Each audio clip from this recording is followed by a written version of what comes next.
కాంగ్రెస్ తెలంగాణ.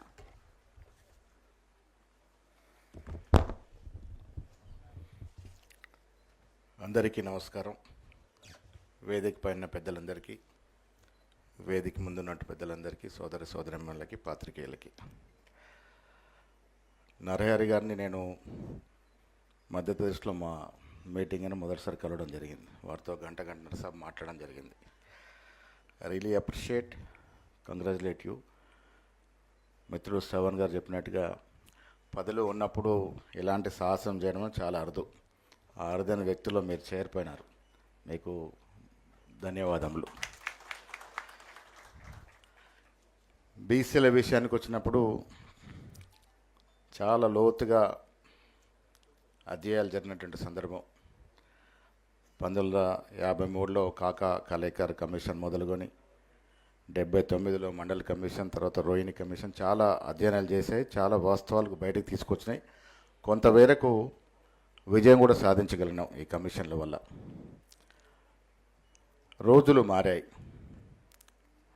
గతంలో మిత్రులు చెప్పినట్టుగా మనందరినీ కూడా ఓటు సాధనాలుగా మనతో ఓటు వేయించుకొని ఏదో ఒక రకంగా ప్రలోభపెట్టి ఓట్లు వేయించుకొని వాళ్ళు రాజ్యాధికారికి ఎక్కినట్టు సందర్భాలు. ఇప్పుడు బీసీలు ఎన్లైటన్ అవుతూ ఉన్నారు, చదువుకుంటూ ఉన్నారు, తెలివి వచ్చింది. మా వాటా ఏది, మాకు మా వాటా కావాలని అడిగే స్థాయికి చేరినారు. దానికి మనందరం కూడా సంతోషించాల్సిన అవసరం ఉన్నది. ఈ 2-3 సంవత్సరాల్లో చాలా కీలక మార్పులు జరిగినాయి. ముఖ్యంగా రాహుల్ గాంధీ గారు ఇలా లీడర్ ఆఫ్ ఆపోజిషన్ ఈ బీసీ నినాదాన్ని భుజాన్ని వేసుకొని చేతబూని వాడలా తిరుగుతూ గత 5-6 సంవత్సరాలుగా ఎనలేని ప్రచారం తీసుకొచ్చినటువంటి మాట వాస్తవం. ఆయన భారత్ జోడో యాత్ర సందర్భంగా భౌగోళికంగానే వారి పాదయాత్ర చేయడమే కాకుండా ఈ దేశాన్ని సమూలంగా చదవగలిగినారు. చాలా చోట్ల వారికి వచ్చిన వినతులు, విజ్ఞాపనాలు, వారు చదివినటువంటి, వారు అర్థం చేసుకున్నటువంటి సమాజం, ఇవన్నిట్లోంచి పుట్టిందే కుల సర్వే. వారు ఆనాడు ఒక నినాదం ఇచ్చినారు, జిస్కి జతని ఆబాదీ ఉనికి ఉత్ని భాగేదారి. దాంట్లో పుట్టిన నినాదమే ఇవాళకు ఉద్యమంలాగా మారి కాస్ట్ సెన్సస్ రూపంలో తెలంగాణలో చేయడమే కాకుండా మొన్నటి వరకు కాస్ట్ సెన్సస్ గురించి మాట్లాడినటువంటి కేంద్ర ప్రభుత్వం కూడా కాస్ట్ సెన్సస్కు పూనుకోవడం అనేది ఇది రాహుల్ గాంధీ గారి విజయంగా చెప్పక తప్పదు. కారణం, మొన్న ఒక స్పోక్స్ పర్సన్ మీటింగ్లో రాహుల్ గాంధీ గారు ఒక మహారాష్ట్ర స్పోక్స్ పర్సన్ అడిగినారు, సార్ ఇప్పుడు మీరు ఇంత పెద్ద ఎత్తున నినాదం తీసుకున్నారు కదా, గతంలో కాంగ్రెస్ పార్టీ దీన్ని పట్టించుకోలేదు కదా అని. వాస్తవం ఒప్పుకున్నారు ఆయన. ఎస్, గతంలో కాంగ్రెస్ పార్టీ ఎంతైతే ఎస్సీ ఎస్టీలకి లాభం చేకూర్చిందో అంత బీసీలకి చేయలేకపోయినమాట. నేను వారి సమక్షంలో స్పీచ్లో చెప్పాను, మీలో ఒక గొప్ప క్వాలిటీ ఉంది, మీరు గతంలో జరిగిన తప్పిదాన్ని ఒప్పుకుంటా ఉన్నారు, ఇది నాయకుడిని కాల్సిన లక్షణం. ఒప్పుకోవడం కాకుండా దాన్ని సరిదిద్దే ప్రయత్నంలో మీరు ముందు బాగానే ఉన్నారు కాబట్టి ఈ ఉద్యమం ముందుకు పోతుందనే మాట చెప్పడం జరిగింది. నేను వారి సమక్షంలో ఈ కాస్ట్ సెన్సస్ మీద, కాస్ట్ సర్వే మీద ఒక పవర్ పాయింట్ ప్రజెంట్ ఇచ్చాను. యావత్ దేశంలో దాదాపు 450 అధికార ప్రతినిధులు, రాహుల్ గాంధీ గారు, ఖర్గే గారు ఆన్లైన్లో ఉంటే ప్రజెంటేషన్ ఇచ్చినాను. ఆ సందర్భంలో చెప్పడం జరిగింది. మిత్రులారా, రాహుల్ గాంధీ గారి యొక్క ఆకాంక్ష, ఆశనే ఇవాళ తెలంగాణ ప్రభుత్వం నెరవేర్చడం జరిగింది. మేము ఎన్నికలకు ముందు ఈ కాస్ట్ సర్వే చేయాల్సి వస్తుంది, మనం ఇంత ఉంటామని తెలియదు, కానీ కామారెడ్డి డిక్లరేషన్ పేరిట నేనే ఆ డిక్లరేషన్ ప్రవేశపెట్టినాను. కామారెడ్డిలో 42% మేము అధికారంలోకి వస్తే ఇచ్చి తీరుతామనే మాట నిలుపుకట్టుకున్న భాగానే 42% రిజర్వేషన్ ఇవ్వడమే కాకుండా మా మిత్రుడు శ్రీనివాస్ గౌడ్ వచ్చి, మీరు ఓన్లీ లోకల్ బాడీస్లో పెడితే సరిపోదన్న, విద్య ఉపాధిలో పెట్టాలన్నప్పుడు కూడా మంత్రివర్గ ఉపసంఘాన్ని ఒప్పించి మెప్పించి రాహుల్ గాంధీ గారి ఆశయాన్ని ముందుకు తీసుకెళ్ళిన ఉద్దేశంతో రేవంత్ రెడ్డి గారు నేను కలిసి 2 బిల్లు రూపంలో అసెంబ్లీలో చట్టం తీసుకొచ్చాం. ఒకటి చట్టసభలో రిజర్వేషన్, ఒకటి విద్యా ఉపాధిలో కూడా. 2 బిల్లు కూడా అన్ని పార్టీల సహకారం, టీఆర్ఎస్ పార్టీ ఉంది, బీజేపీ పార్టీ ఉంది, అన్ని పార్టీల సహకారంతో 2 బిల్లు కూడా సహకారం చేసుకున్నాం. అదే కాకుండా కుల సర్వే కూడా రాహుల్ గాంధీ గారి ఆశయాన్ని తూచా తప్పకుండా ఈ రాష్ట్రంలో జరిపిన ఘనత అగ్రవర్ణాలకు చెందినట్టు రేవంత్ రెడ్డి గారికి దక్కుతుంది. ఒక రెడ్డి అయి ఉండి కూడా రాహుల్ గాంధీ గారి ఆశయాన్ని తూచ తప్పకుండా నెరవేర్చడమే కాకుండా కుల సర్వేని సంపూర్ణంగా శాస్త్రీయబద్ధంగా డొసుకులు ఉన్నాయని కొంత చెప్పినప్పుడు కూడా ఇంత శాస్త్రీయబద్ధంగా ఏ రాష్ట్రంలో ఎక్కడ జరగలే. బీహార్లో ఓబీసీ ముఖ్యమంత్రి నితీష్ కుమార్ గారు కుల సర్వే చేసినారు. బట్ కారణాలు ఏమైనా ఉండొచ్చు కానీ అసెంబ్లీలో టేబుల్ చేయలేకపోయినారు. కర్ణాటకలో ఓబీసీ ముఖ్యమంత్రి సిద్ధరామయ్య నేతృత్వంలో కుల సర్వే చేసినారు. రకరకాల కారణాల్లో టేబుల్ చేయలేకపోయినారు. మళ్ళీ ఇప్పుడు చేస్తూ ఉన్నారు. కానీ తెలంగాణలో అక్కడ ఇద్దరు ఓబీసీ ముఖ్యమంత్రులు, ఇక్కడ అగ్రవర్ణ చెందిన ముఖ్యమంత్రి ఉండి కుల సర్వే చేయడమే కాకుండా టేబుల్ చేశాం. అఫీషియల్గా టేబుల్ చేసి కుల సర్వే చేసి ఎస్టాబ్లిష్ చేశాం. ఇంత పర్సెంట్ ఆఫ్ బీసీస్ ఉన్నారు, ఇంత పర్సెంట్ ఆఫ్ ఎస్టీలు ఉన్నారు ఈ రాష్ట్రంలో అని ఒక అఫీషియల్ డాక్యుమెంట్ ఇవ్వగలిగినాం. ఇది కాంగ్రెస్ పార్టీ చేసినటువంటి మొట్టమొదటి ఓబీసీలకు చేసినటువంటి ఒక కార్యక్రమం. కుల సర్వే చేసాం, కేంద్రానికి పంపించాం. 42% రిజర్వేషన్ కూడా కేంద్రానికి పంపించాం. కేంద్రంలో వెల్ఫేర్ మంత్రిని నేను, పొన్నం ప్రభాకర్ గారు, కొండా సురేఖ గారు ఒక బృందం కలిసినాం. 9th షెడ్యూల్లో చేర్చే విధంగా దీన్ని మీరు ముందుకు తీసుకెళ్ళండి. ఇలా ఓబీసీ ప్రధానమంత్రి గారు ఉన్నారు, మీరు 9th షెడ్యూల్లో చేర్చే విధంగా దీన్ని ముందుకు తీసుకెళ్ళినప్పుడు వారు ఒక మాట చెప్పినారు, త్రూ గవర్నమెంట్ త్రూ ప్రొసీజర్ ప్రకారం రండి, నేను దీన్ని ఫాలో అప్ చేస్తాను. ఆయన కూడా 7 సార్లు ఎంపీగా చేసినటువంటి ఈ కులాల పట్ల అవగాహన వ్యక్తి మంత్రిగా ఉన్నారు. తప్పకుండా దీన్ని చేస్తామనే మాట చెప్పడం జరిగింది. నేను ఇవాళ మీ అందరూ విజ్ఞప్తి చేస్తూ ఉన్నాను. రాష్ట్ర ప్రభుత్వం తమ కర్తవ్యం భాగంగా 42% రిజర్వేషన్ 2 బిల్లు చట్టం తీసుకొచ్చాం. కుల సర్వే చేసి ఒక అఫీషియల్ డాక్యుమెంటు ఇవ్వగలిగినాం. కానీ సుప్రీంకోర్టు సీలింగ్ ఉన్న దృష్ట్యా ఇది 9th షెడ్యూల్లో, తమిళనాడు తరాలో 9th షెడ్యూల్లో చేరిస్తే తప్ప మనం 50% రిజర్వేషన్ అధిగమించలేమనేది ఒక లీగల్ హడ్డిల్ ఉంది. దాన్ని అధిగమించేందుకు ఇవాళ మనమందరం ఏకం కావాల్సిన అవసరం ఉంది. ఇందాక మిత్రుడు సీనియర్ ఐపీఎస్ ఆఫీసర్ పూర్ణచంద్రరావు గారు చెప్పారు ఒక మాట. నేను కూడా చాలా సందర్భాల్లో బీసీ మీటింగ్లు చెప్తా ఉంటాను. ఎవరు ఏ కులంలో పెడితే ఆ కులాన్ని అభిమానించడం తప్పులేదు. నేను గౌడంలో కులంలో పుట్టినందుకు గర్విస్తూ ఉన్నాను. కానీ ఇవాళ పరిస్థితి ఏంటంటే కొద్ది సంవత్సరాల పాటు మన కులాన్ని పక్కన పెట్టాల్సిన అవసరం ఉన్నది. కులాలు కాదు, మేమంతా బీసీలము, మా సంఖ్య ఎంత ఉంది అంటేనే మనం ముందుకు పోతాం.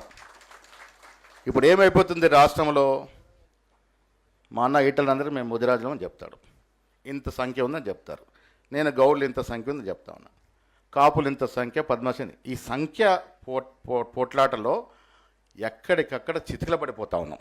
ఇది వాస్తవం. కులాల పేరిట ముందుకు పోతే కులాలుగానే మిగిలిపోతాము. అగ్రవర్ణాలు ఏమంటా ఉన్నారు, ఈ కులాలు ఎప్పుడు ఏకం కావు, ఒకరికొకరికి సొగసది, ఒకరికొకరు గిట్టది, వీళ్ళు ఏకం కారగడు, మాకేం బాధ లేదు, మాకేం నొప్పి లేదు అన్న దాంట్లో ఉన్నారు.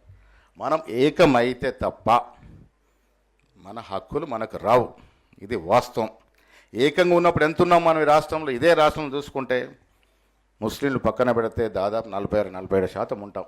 అవునా శ్రీనివాస్ గౌడ్ గారు? 47% ఉంటాం. డివైడ్ అయితే ఎంత ఉంటాము? 2, 3, 5, 6% పడిపోతాం. ఇది కాదు. కులాభిమానం ఉండాల్సిందే. కులాలు అనేది దేశం లేదు. ఈ దేశం అంతా కూడా కులాలతోనే నిర్మితమైనటువంటి దేశం ఇది. ప్రతి రాష్ట్రంలో కులాలు ఉన్నాయి. కానీ ఇవాళ పరిస్థితి ఏంటంటే కులాన్ని ఒక పక్కన ఉంచుతూ, కులాభిమానం ఉంచుకోండి, కులాన్ని ఒక పక్కన ఉంచుతూ మేమంతా ఓబీసలము, మేమింత సంఖ్య ఉన్నాము, మా వాటా మాకు రావాల్సిందే అని అడిగితే తప్ప మనకు వచ్చే పరిస్థితి లేదు. పార్టీలు కూడా పక్కన పెడదాం. రాజేంద్రన్న వీళ్ళకి చెప్తా ఉన్నాను, నేను పీసీసీ అధ్యక్షుడు చెప్తా ఉన్నాను. తెలంగాణ ఉద్యమంలో ఏ రకంగా అయితే కులాలు, మతాలు, ప్రాంతాల భిన్నంగా ఏకమే పోరాడినాము, ఇవాళ పార్టీలు ఎవరి పార్టీ వారికి ఉంటుంది, ఎవరి సిద్ధాంతం వారికి ఉంటుంది. అవసరమర్చుకున్నప్పుడు విమర్శించుకుంటాం, సమర్థించుకుంటాం. కానీ బీసీల విషయానికి వచ్చినప్పుడు పార్టీలకు అతీతం మనం ఏకం కాకుంటే మన వాటా మనకు రాదు. ఇవాళ ఏకం కావాల్సిన అవసరం కూడా ఉంది.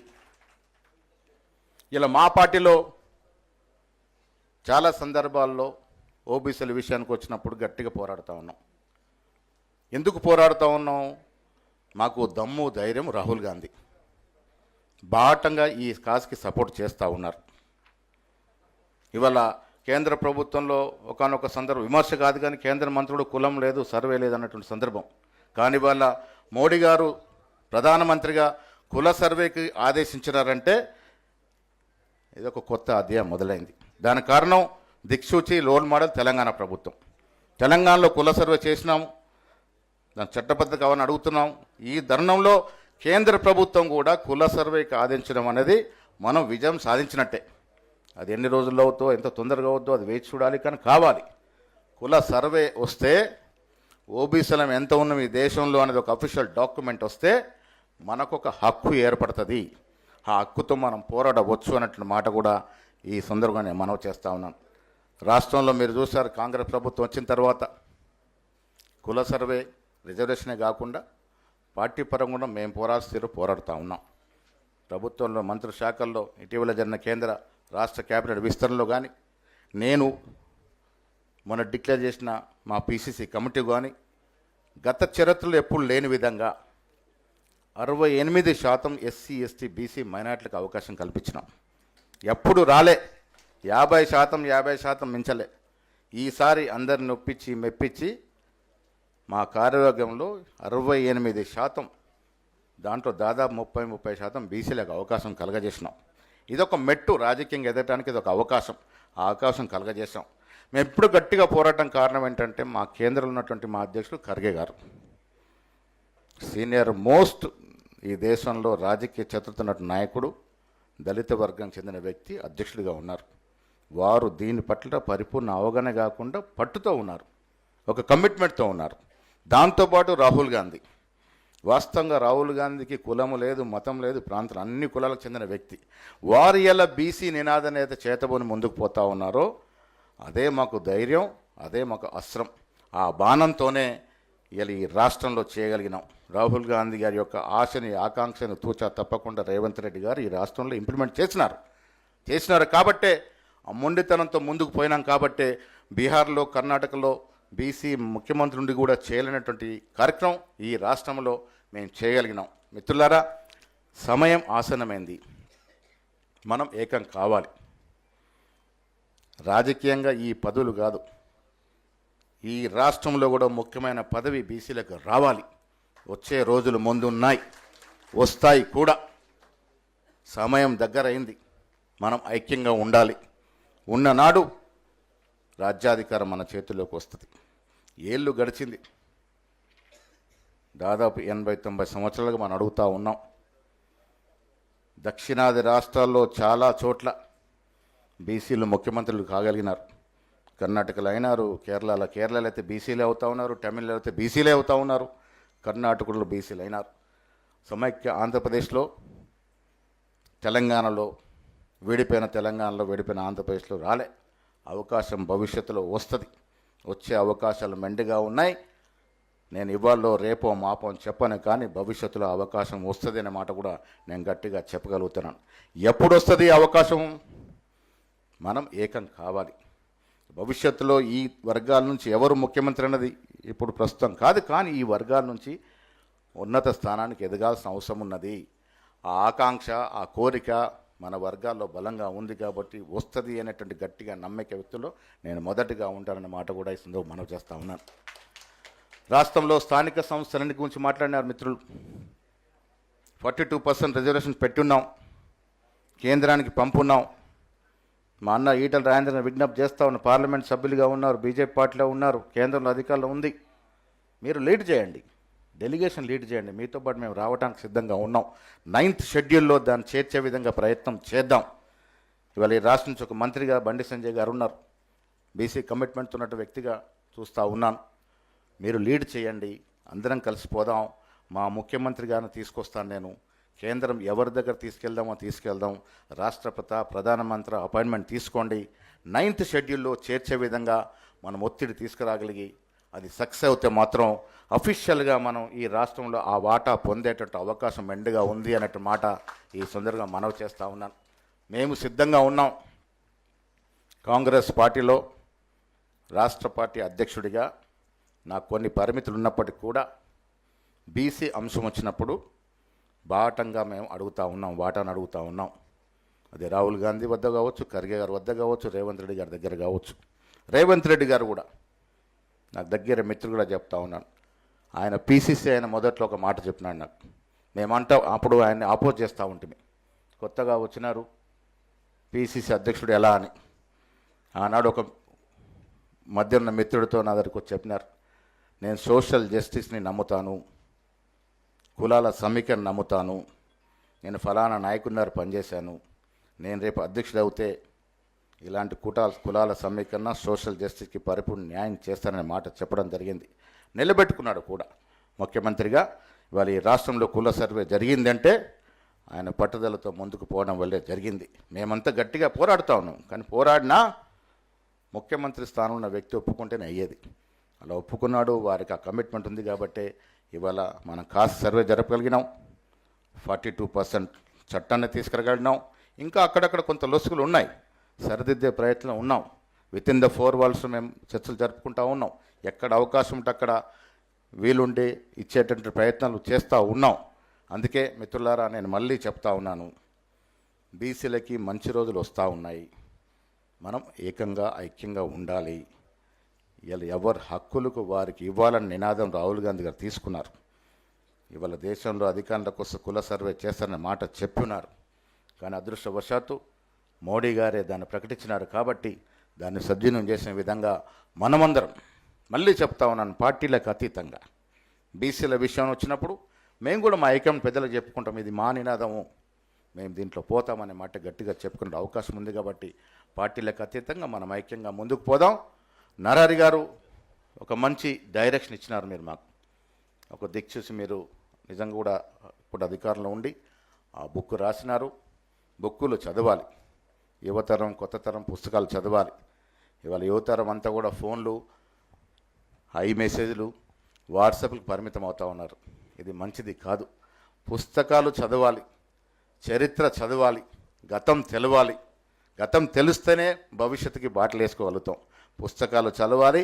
నరహరి గారు రాసిన పుస్తకం కూడా నేను ఒక 3-4 పేజీలు చదవగలిగినాను. చక్కటి సందేశం ఇవ్వగలిగినారు. ఇది కూడా చదవాలి.